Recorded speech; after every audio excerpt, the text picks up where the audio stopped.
ईशो का 4:1 इसलिए मैं जो प्रभु में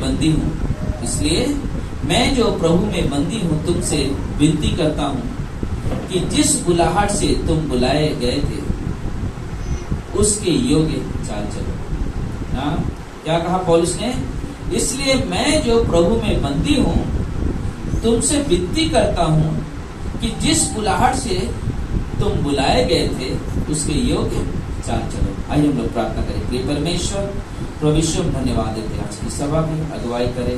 परमेश्वर आप एक बहुत बड़ा सबसे महान महायाजक को हमारे लिए प्रभु, कि प्रभु आज भी उस सिंहासन के पास बैठे हो प्रभु जी।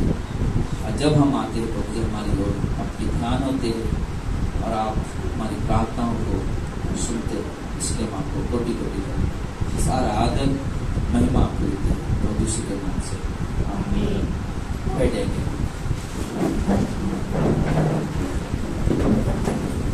तो देखिए यहाँ पे जो हम लोग देख रहे हैं इफिसियों के अध्याय में एक चीज पौलुस यहाँ पे सिखाना चाहता है और जो हमें बहुत जरूरी है। इफिसियों के कलीसिया को एक चीज बता रहा है पौलुस की अपने बुलाहट के अनुसार जीवन जीने का उपदेश दे रहा है।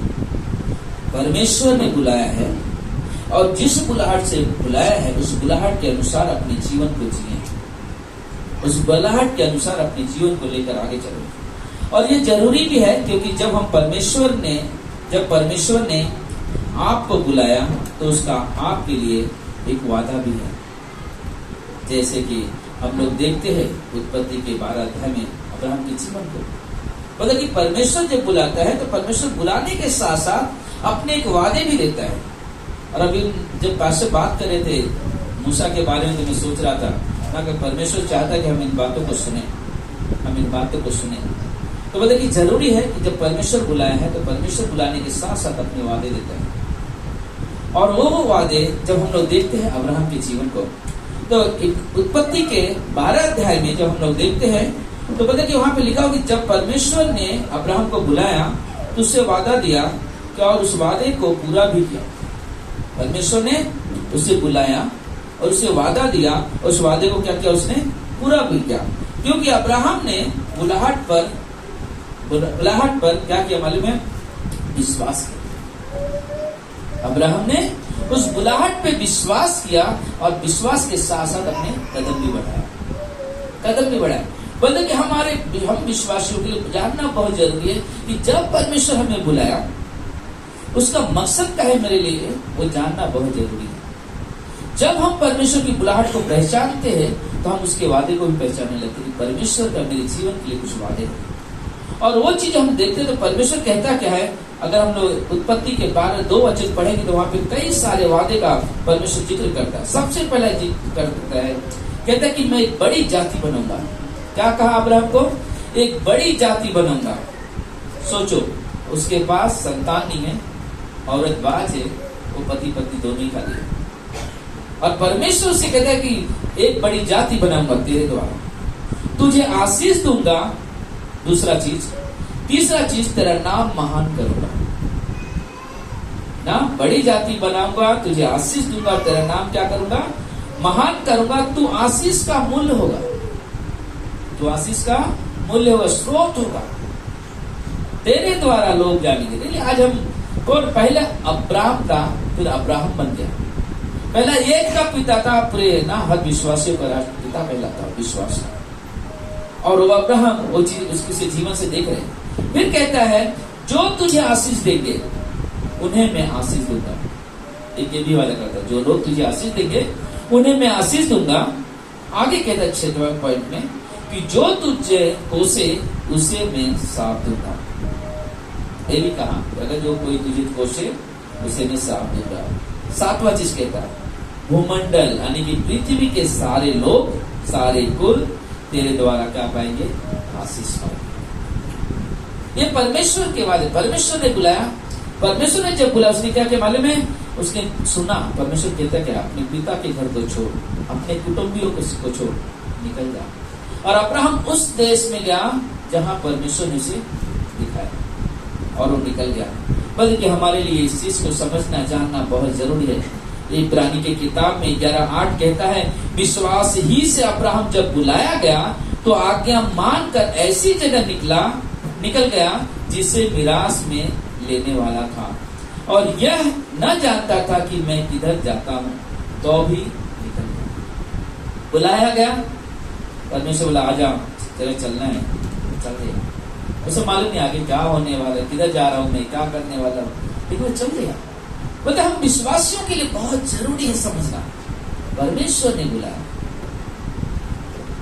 परमेश्वर ने बुलाया, हमने परमेश्वर में विश्वास किया, लेकिन परमेश्वर मेरे जीवन से चाहता क्या है, उस चीज को समझना और उसे अपने जीवन में उपयोग करना। बोले कि वो हमारे लिए बहुत ही अद्भुत, क्योंकि रोमियो का 11:29 कहता है, क्योंकि परमेश्वर के वरदान और बुलाहट क्या है, अटल है।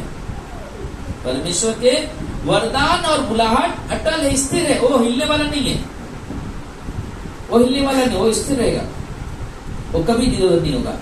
जब अब्राहम को परमेश्वर ने बुलाया तो तुरंत चल दिया विश्वास से, क्योंकि उसने विश्वास के साथ कर्म भी किया।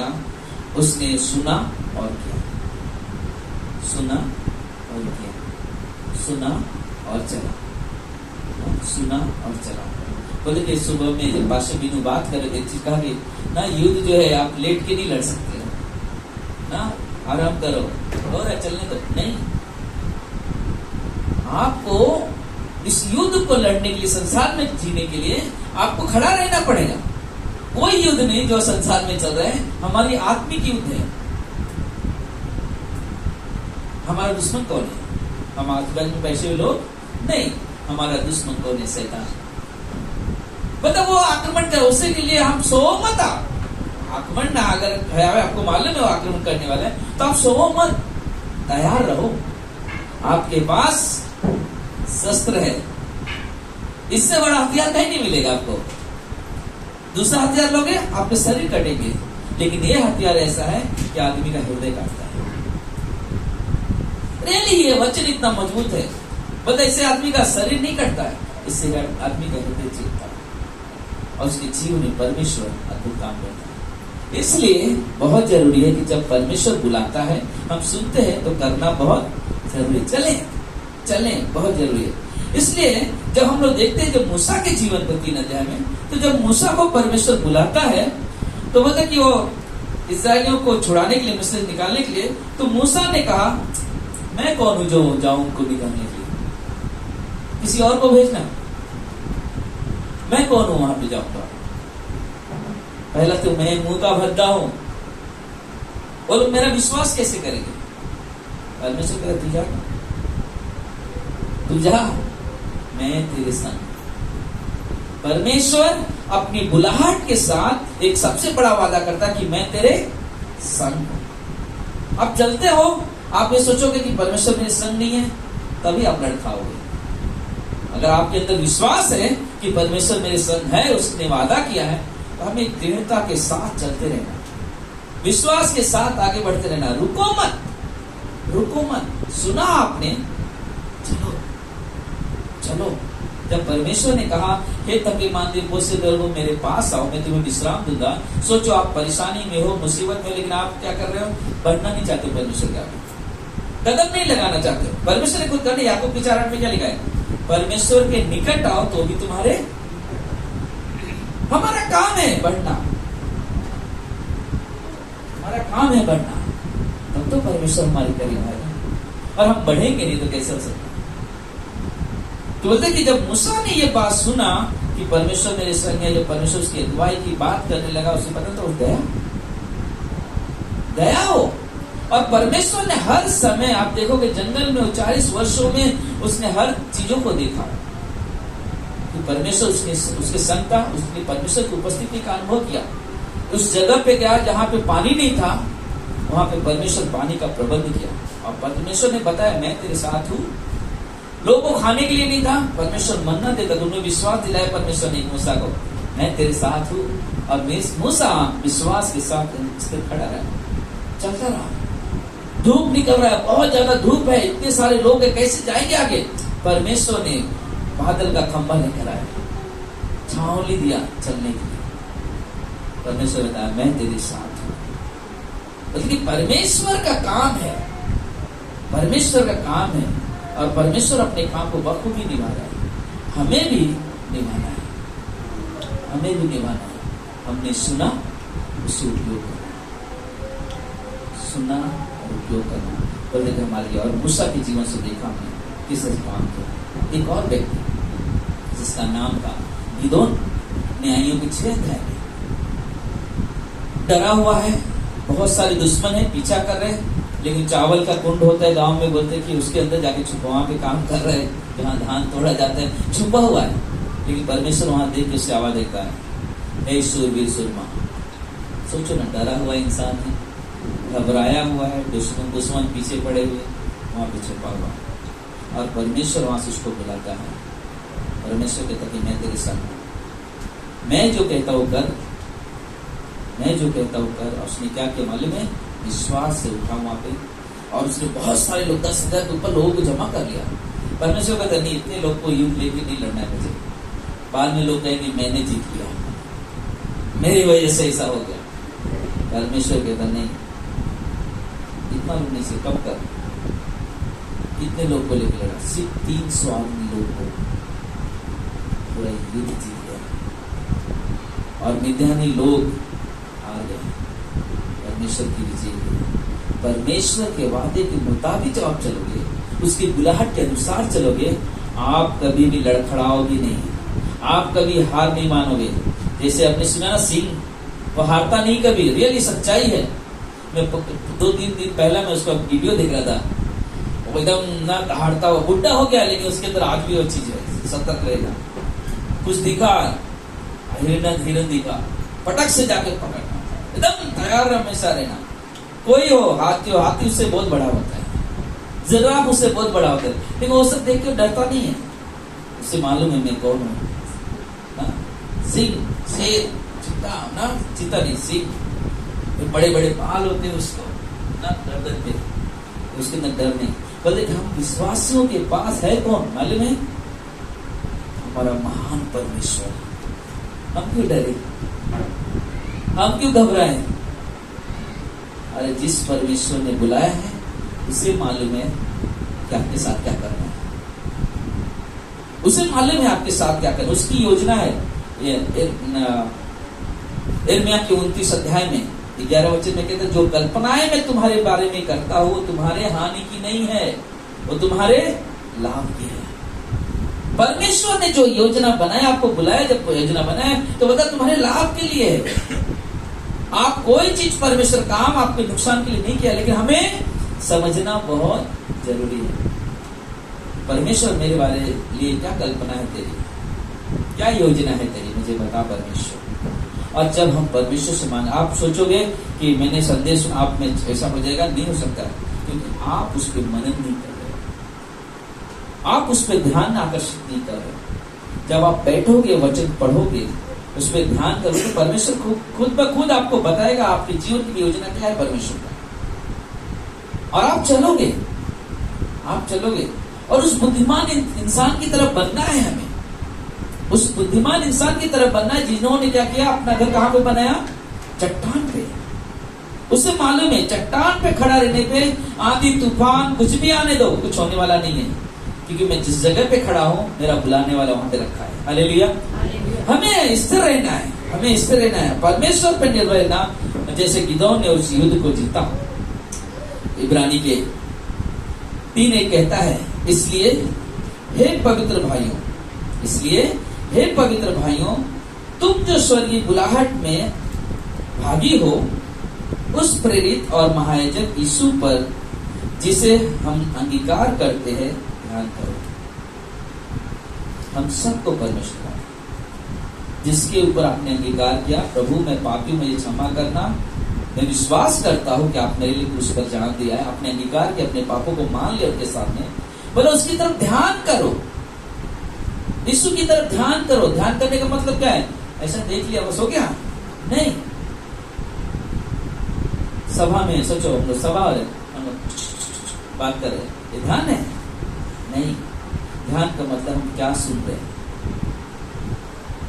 क्या वचन बताया जा रहा है, परमेश्वर क्या बात सिखाना चाहता है मेरे मुझसे, क्या सिखाना चाहता हूँ? बोलते हमें जरूरी है उन चीजों में सतर्कता से खड़े रहना, क्योंकि परमेश्वर ने आपको बुलाया है और उसको मालूम है आपके लिए क्या योजना उसकी है, और वो अपनी योजना में को पूरी तरह से क्या करता है, निभाएगा, पूरी तरह से वो निभाएगा। बट वो अपनी योजना को कभी अधूरा नहीं छोड़ता है, उसे पूरा करता है। एक और व्यक्ति को देखते हैं, ऐसे तो बहुत देर बात करनी चाहिए, लेकिन और व्यक्ति को देखते हैं जिसका नाम था पौल, सॉल, तो बाद में पौल बन गया। क्या था उसका उद्देश्य?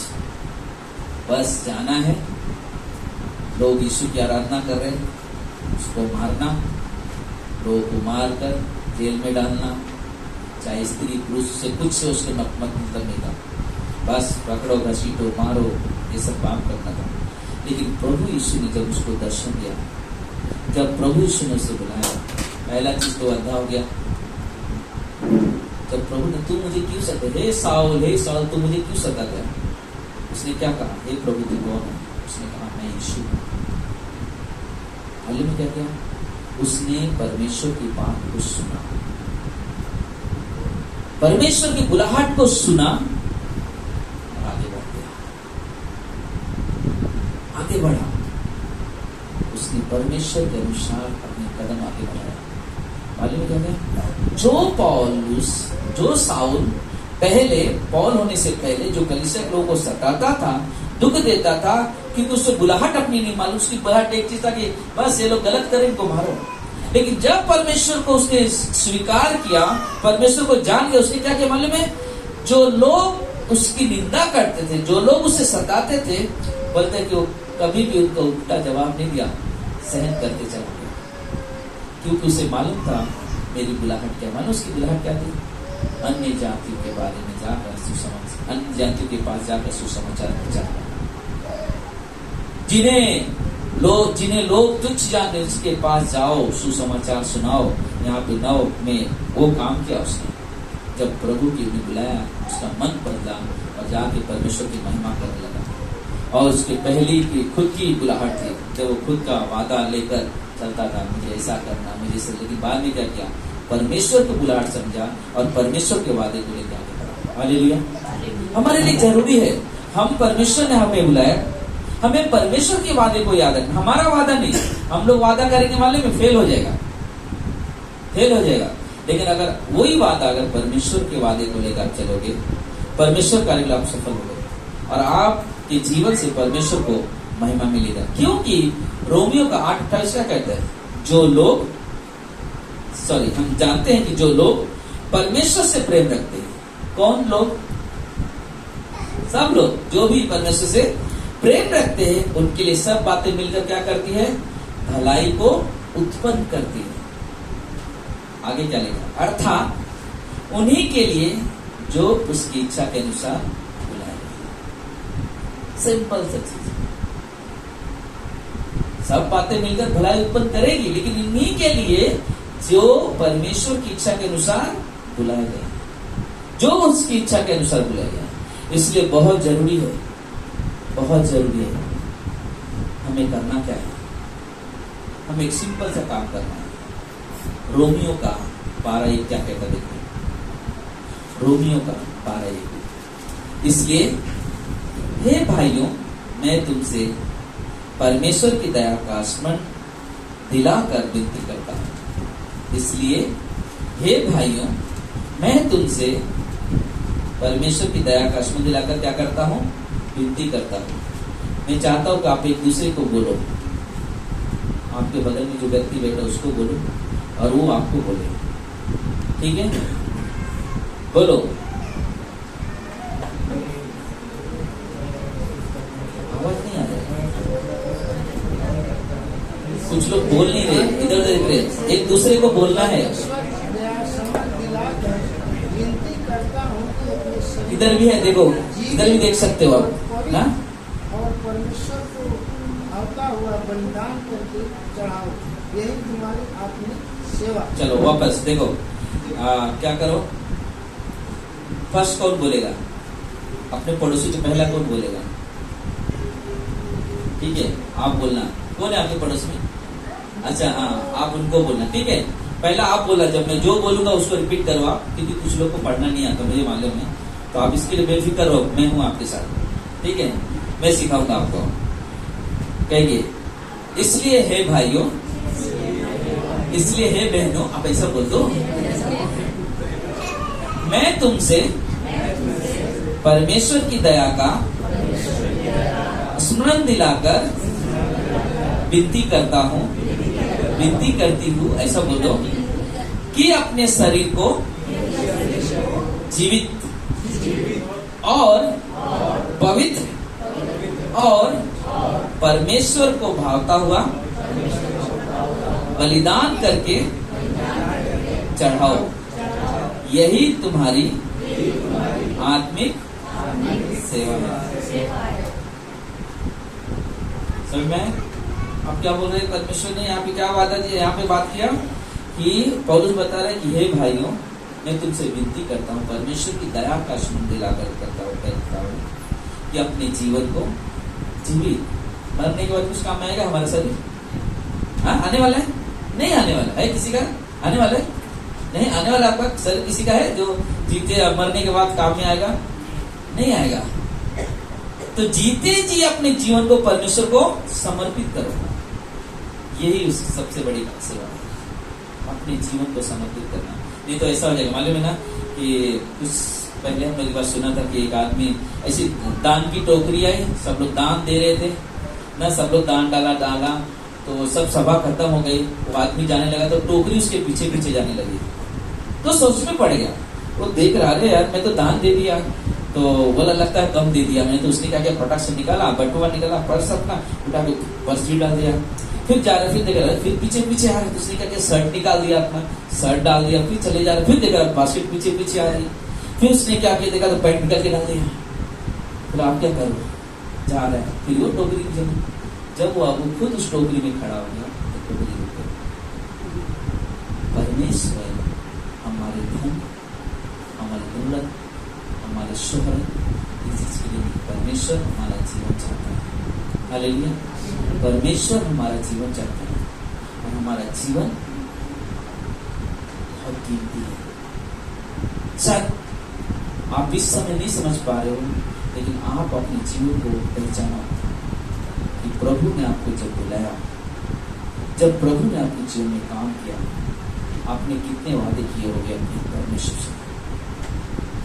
आप उसे याद करते हुए चलो परमेश्वर के साथ, उसकी बुलाहट के पीछे आपकी उसकी योजना है। और उस योजना को मैं नहीं पूरा कर सकता, ना पास्टर में लीड कर सकते। जो पास्टर में लीड की योजना वो करेंगे, उनसे करवाएगा परमेश्वर। जो मेरे लिए मैं करूँगा, जो आपके लिए आप करवाएंगे परमेश्वर। इसलिए बहुत जरूरी है आखिरी क्षणों में कि आप परमेश्वर की योजना को समझो। क्योंकि जब पास्टर नीमा का जब मैसेज सुना ना, मैं रियल बता रहा हूँ, मैं टूट गया। 2 महीना पहले उनका शादी हुआ था, 30 साल का उम्र। मैं सोच में पड़ गया, इस जीवन का कोई ठिकाना नहीं, कब परमेश्वर में जाना पड़ेगा। अपने जीवन को क्यों व्यर्थ में गवा? ये जीवन परमेश्वर ने अपने लहू से खरीदा है। इस जीवन का मूल्य हम शायद नहीं समझ पा रहे, लेकिन रियल में कहता हूँ, आप समझो इस मूल्य को, वापस जीवन नहीं मिलने वाला है। आज परमेश्वर ने बुलाया आपको, और आपके जीवन से परमेश्वर अपनी महिमा चाहता है। जहां पे भी हो, जिस परिस्थिति में हो, परमेश्वर को महिमा देने का मतलब परमेश्वर के नाम को ऊंचा उठाना। छोड़ो मत, तब वो घड़ी आ जाएगी, मालूम नहीं। ये पल को परमेश्वर की महिमा के लिए दे दो। इस जीवन को, जैसे हमने रोमियो को 12 देखा, जीवित बलिदान करके चढ़ाओ। मरा हुआ शरीर किसी काम में नहीं आएगा। आप जिंदा हो, आपके शरीर से जीवन होना चाहिए। हमने रास्ते में आ रहे थे, सुबह सभा में गए थे, हम लोग आ रहे थे, हमें कुछ चीजें नहीं पास्टर रोशन ने बताया, रिंग है लेकिन पहनने लगी है दान के बारे में। तो मैंने कुछ दिन पहले एक मैसेज सुना, तो मैं याद आ गया मुझे। तो बोला कि एक आदमी बहुत धन इकट्ठा करता है, मैं ये करूंगा, वो करूंगा, ये बनाऊंगा, महल बनाऊंगा, टीवी लगाऊंगा बड़ा सा, मुझे 43 इंच का होना चाहिए, पूरा दीवार में दिखना चाहिए, सब कुछ बने। मतलब कि रिटायर हो गया, मतलब जब उसकी बारी आए कि अब मैं गया तो चलो पहले मिठाई लाओ खाने के लिए, लेकिन डायबिटीज था, मिठाई भी नहीं खा सकता था उस पैसे। टीवी देखना चाहता था, आंख में मोतियाबिंद हो गए, देख भी नहीं सकता था।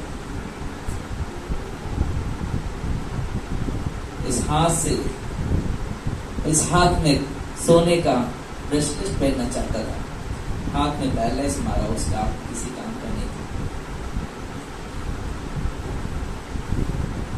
तो जीवन वो हो जो परमेश्वर को भाए। यहाँ पे धन हम इकट्ठा करते हैं, शायद हम इससे पैदा काम ही नहीं आने वाले, लेकिन जिस परमेश्वर की तरफ धन इकट्ठा करते हैं वो हमारे लिए काम में आने वाला है, वो हमारे साथ काम में आने वाला है, क्योंकि हम दुनिया छोड़ के उसके पास ही जाने वाले हैं, हम उसके पास ही जाने वाले। इसलिए परमेश्वर के साथ बने रहो, परमेश्वर के साथ चलो। परमेश्वर ने आपको बुलाया है, आपकी बुलाहट के पीछे, परमेश्वर की बुलाहट के पीछे आपके लिए परमेश्वर की बहुत बड़ा वादा है, बहुत बड़ी योजना है। तो आप आज से परमेश्वर से प्रार्थना करो, विनती करो, परमेश्वर मेरे जीवन से आप क्या चाहते हो, आप क्या चाहते हो उस लोग बनाओ। अपने जीवन को छोटा मत करो, कंट्रोल अपने ऐसा मुट्ठी में मत करो, अपने जीवन को उपयोग में है जीवन, और वो हमारे लिए सकते। हमें आइए हम प्रार्थना करें। प्रिय परमेश्वर, प्रभु यीशु आपके चरणों के पास आते हैं, सारा आदर, सारा महिमा, सारा गौरव आपको देते हैं मेरे महान परमेश्वर। धन्यवाद प्रभु आपके प्रेम, आपकी दया, आपके अनुग्रह के लिए और आपकी बुलाहट के लिए परमेश्वर। परमेश्वर आप इन हाथों को उपयोग करते हो, आप हमारे पैरों को उपयोग करते हो, हमारी आंखों को उपयोग करते हो, हमारे गले को उपयोग करते हो प्रभु जी, ताकि प्रभु जी आपके कार्य के लिए मेरे कदम बढ़ सके, आपकी महिमा के लिए हाथ उठ सके, आपकी प्रशंसा के लिए मेरी जुबान खुल सके। ये आपका दिया हुआ सब कुछ है प्रभु जी। मेरे प्रभु, मेरे परमेश्वर, हमारी प्रार्थना है आपसे, यहाँ पे बैठे हर एक लोग के जीवन में काम करें प्रभु जी, उनके जीवन में प्रभु आप जो निवेश किया है प्रभु जी, जो शब्द डाला है, जो वचन डाला है परमेश्वर, वो उसे समझ सके, अपने जीवन में उपयोग में ला सके। यह हमारी प्रार्थना है आपसे,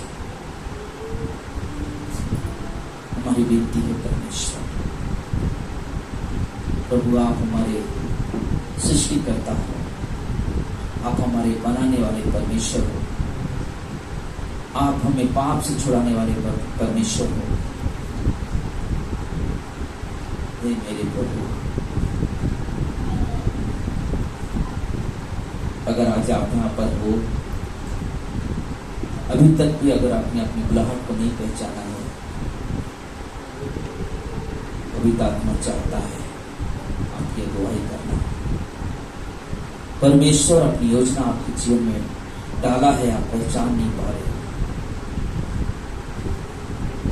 मैं विश्वास से कहता हूं, आप वचन को पढ़ो, प्रार्थना में समय बिताओ, पवित्र आत्मा आपको बताएगा आपके जीवन की बुलाहट क्या है।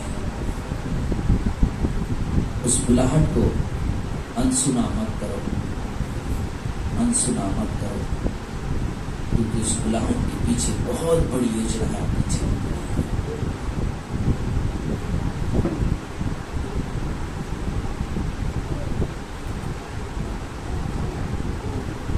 अगर अभी भी आपका मन दो विचारों में है, आप अपने जीवन में निर्णय लें कि प्रभु हमारे ध्यान, हमारे मन आपकी तरफ है। हमें परमेश्वर सिखाए, हमारी मदद करे, सहायता करे, क्योंकि आप उपाय करने वाले परमेश्वर हो।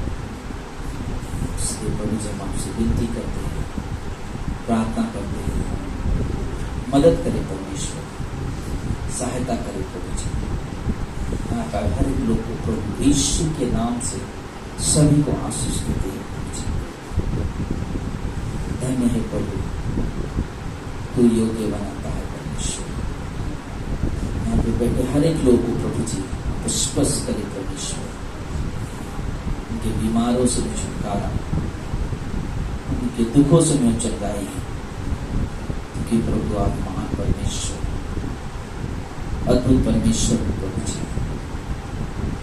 आपके हाथों में सामर्थ्य है प्रभु, आपके हाथों में सामर्थ्य है। हमारी प्रार्थना है हर एक के जीवन में काम करो प्रभु जी। शुद्ध मन उत्पन्न हो प्रभु, जो आपकी महिमा के लिए हो प्रभु जी। धन्यवाद प्रभु। आने वाले रविवार के दिन जो चंगाई की प्रार्थना सभा होगी, तो प्रभु भोज का समय होगा, संगति का समय होगा। मेरे प्रभु, मेरे परमेश्वर, सभी को एकत्रित करना परमेश्वर। सभी लोग आए, एक साथ मिलकर आपकी आराधना, प्रशंसा, आपकी बड़ाई करें प्रभु जी। हे मेरे परमेश्वर, इस समय प्रार्थना करते हैं ससिल अंकल के परिवार के लिए। परमेश्वर, परिवारों में आपकी दया, आपका अनुग्रह है परमेश्वर। जो भी कल उन्होंने कहा कि मैं अभी अकेला पड़ गया हूँ, क्योंकि मेरे हर काम में मेरी पत्नी हाथ बताती है। मेरे परमेश्वर, इस अकेलेपन को परमेश्वर दूर करना प्रभु जी। आप उनके साथ रहना, आप उनकी हिम्मत, आप उनकी ताकत बनना परमेश्वर। और हम प्रार्थना करते हैं पास्टर नीमा, उनके परिवार के लिए खास प्रभु जी। पास्टर नीमा आपके पास है, उनकी पत्नी 2 महीने पहले एक साथ एक डोर में बांधे गए, उन्हें शांति देना परमेश्वर। उनके परिवार के लोगों को शांति देना परमेश्वर। ये हमारी प्रार्थना है प्रभु आपसे, हमारी विनती है परमेश्वर। शशि जो सुबह से परेशान है, तकलीफ में है परमेश्वर, उस बहन को छूना परमेश्वर, चंगाई देना मेरे प्रभु जी। हमारी प्रार्थना, हमारी विनती है प्रभु आपसे मेरे परमेश्वर।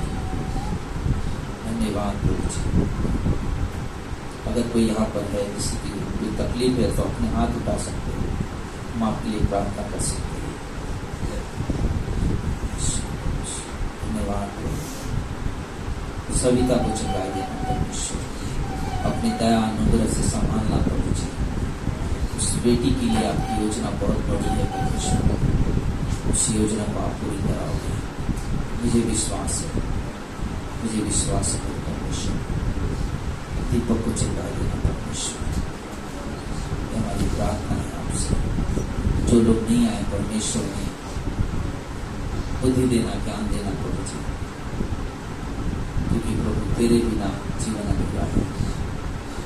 इसलिए मेरे प्रभु, मेरे परमेश्वर, हम आपसे विनती करते हैं, प्रार्थना करते हैं, मदद करें परमेश्वर, सहायता कर, हर एक के जीवन में काम करें प्रभु यीशु के नाम से सब कहते हैं।